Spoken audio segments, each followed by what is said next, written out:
GM everyone, happy Sunday, and NK here. Welcome back to my YouTube channel. So for today's video guys, mag-update lang ako sa inyo. And sa last video natin, ang goal natin is to hit the Arena 8. And good news nga, so sa past grind ko, medyo nakaangat na tayo from 3,200 trophies. Meron na tayong total of 3,500 trophies and na-hit na natin yung goal natin to hit the Arena 8, which is the Osaka Castle.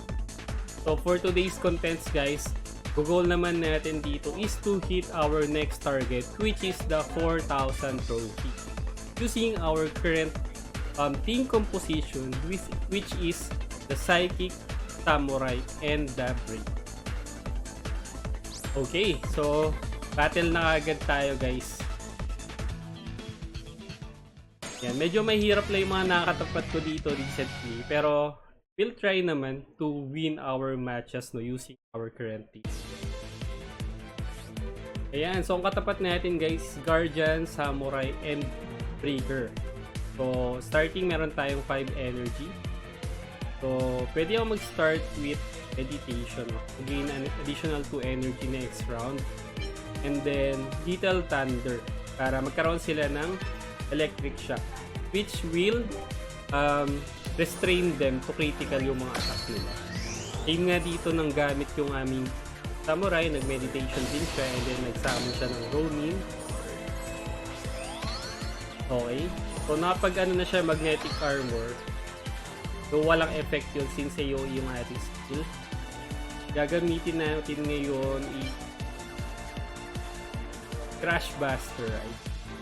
Or siguro pwede na to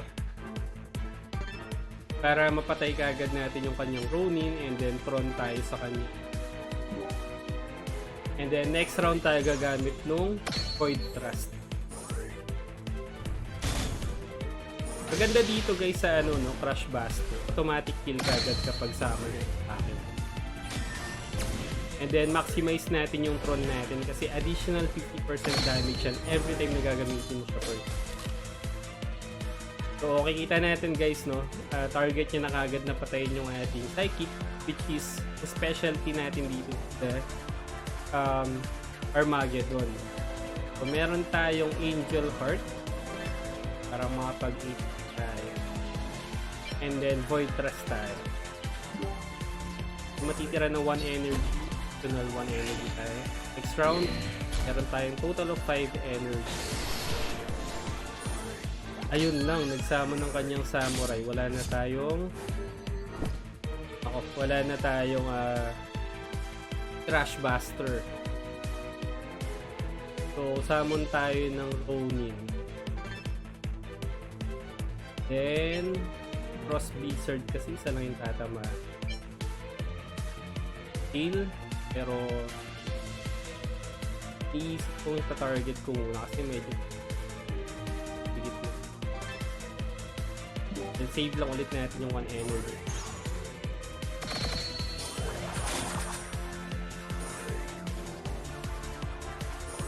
Meron pa naman tayong next option if ever na mapatay kagad yung kailangan natin maprotektahan ng Breaker.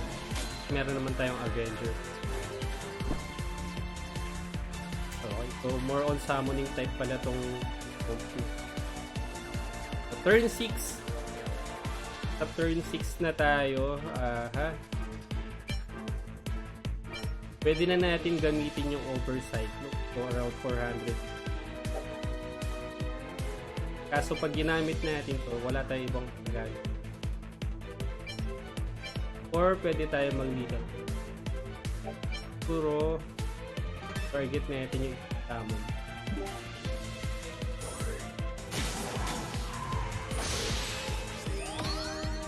Mali pala ako kanina, dalawang Samurai pala yung gamit niya, wala siyang Brave.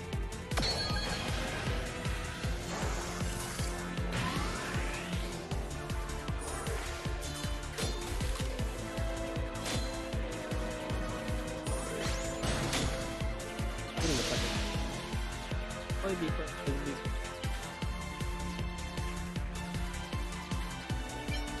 Oh, dito tayo. Sakit ang awa.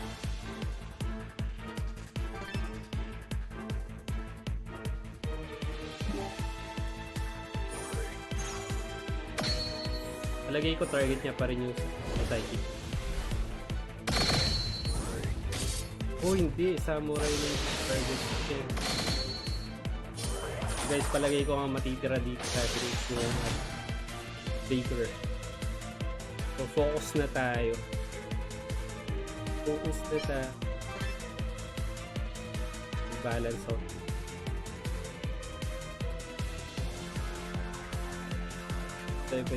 Kailangan pa.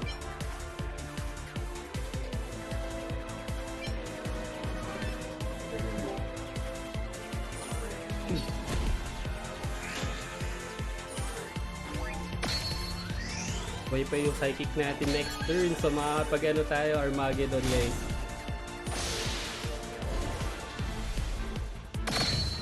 Okay, plus 50. So this turn, Tron, Gale, and then Little Thunder. Saka na natin Armag. Lagay ko naman hindi mapatay. Pag napatay yung psychic, 500 plus yan. So mabubuhay na lang sa kanya is Guardian. Saka yung isang Samurai. By next. Yan ang magagamit yung Samurai sa lead. Boom! And then una, second pa rin yung ating Psychic. Tapos yung Samurai. So, tayo. Thunder. I think it's a GG for Urus guys. Panalo tayo dito.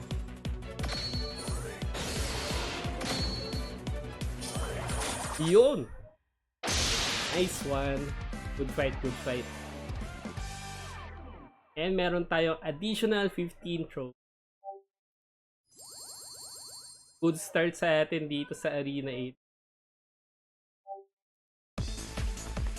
Alright, that's it guys for our episode 1 Arena 8 grind guys. Thank you for watching, and if you have questions, comment lang kayo sa ating video, and don't forget to subscribe para updated ka sa lahat ng ating projects here.